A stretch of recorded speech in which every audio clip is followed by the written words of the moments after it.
Tamil cinema നൂറുസാമി കണ്ടു. ഈ നൂറുസാമി എന്ന് പറഞ്ഞ സിനിമ ചില പോർഷൻസിൽ എനിക്ക് ഇഷ്ടപ്പെട്ടു. ഇതിൽ കൊണ്ടുവരാൻ ശ്രമിക്കുന്ന ഒരു ഒരു ഒരു പെർസ്പെക്റ്റീവ് ഉണ്ട്. ഒരു യങ് വിഡോ, ഇങ്ങനെ ഒരു കുറച്ച് ഗ്രോണപ്പ് ആയിട്ടുള്ള കുട്ടികളൊക്കെ ഉള്ള ഒരു യങ് വിഡോ, അവരുടെ ഒരു ഫിസിക്കൽ ഇമോഷണൽ നീഡ്സ് അത് ഈ സിനിമയിൽ പ്രസന്റ് ചെയ്തിരിക്കുന്നത് ഒരു ഒരു വില്ലേജ് ഒരു സെറ്റപ്പിലാണ് ചെയ്തിരിക്കുന്നത്. അതിൽ കുറച്ച് സംഭവങ്ങളൊക്കെ ഉണ്ട് കേട്ടോ. അതൊരു അത്ര പ്രീച്ചി അല്ലാതെ കുറച്ച് പ്രോഗ്രസീവ് ആസ്പെക്ട്സ് ഒക്കെ ഈ സിനിമയിൽ കൊണ്ടുവന്നിട്ടുണ്ട്. അതെനിക്ക് ആ പോർഷൻസ് എനിക്ക് ഇഷ്ടപ്പെട്ടു. പിന്നെ രണ്ട് വ്യക്തികൾ തമ്മിലുള്ളൊരു അണ്ടർസ്റ്റാൻഡിങ് എങ്ങനെയായിരിക്കണം, എങ്ങനെ ഒരു ജീവിതം തുടങ്ങുന്നതിന് മുൻപുള്ള അവരുടെ അവരുടെ കോൺവെർസേഷൻസ് എന്ന് പറയില്ലേ, അപ്പോൾ അതൊക്കെ വിജയ് ആന്റണിയും സ്വാസികയും തമ്മിലുള്ള ചില ഷോട്ടുകളൊക്കെ കൊള്ളാം ഈ സിനിമയിൽ.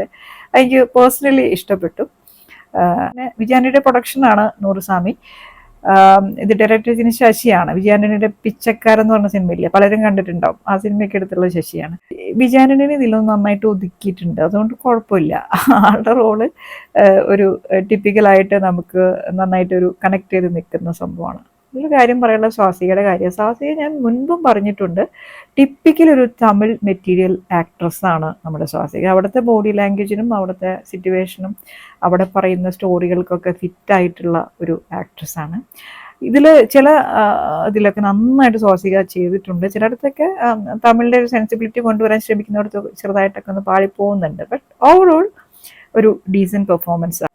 ഇതിൽ വേറെ ചില സിനിമകളുടെ ട്രേസുകളൊക്കെ ഉണ്ട്. അതൊക്കെയാണ് സിറ്റുവേഷനുമായിട്ട് യോജിച്ച് പോകുന്നതായതുകൊണ്ട് നമുക്കിത് മനസ്സിലാക്കാം. എന്നാലും തമിഴ്നാട്ടിലെ ചില വളരെ റിമോട്ടായിട്ടുള്ള വില്ലേജുകളിലേക്കുള്ള ഇപ്പോഴും ഉള്ള ഇത്തരം റൂൾസ് എന്ന് പറയുന്നത്, ഈ ഫാമിലി ഓണർ അങ്ങനത്തെ സംഭവങ്ങളൊക്കെ ഏറ്റവും ചെറിയ ലെവലിലേക്ക് എങ്ങനെ കൊണ്ടുവരാം എന്നുള്ളതാണ്. അവിടെയും ഇതൊക്കെ അതേപോലെ തന്നെ നിലനിൽക്കുന്നു എന്നുള്ള ഒരു കാര്യം സിനിമ എസ്റ്റാബ്ലിഷ് ചെയ്യുന്നുണ്ട്. നിങ്ങൾക്ക് കാണണമെന്ന് ആഗ്രഹമുണ്ടെങ്കിൽ C5 ഉണ്ട്.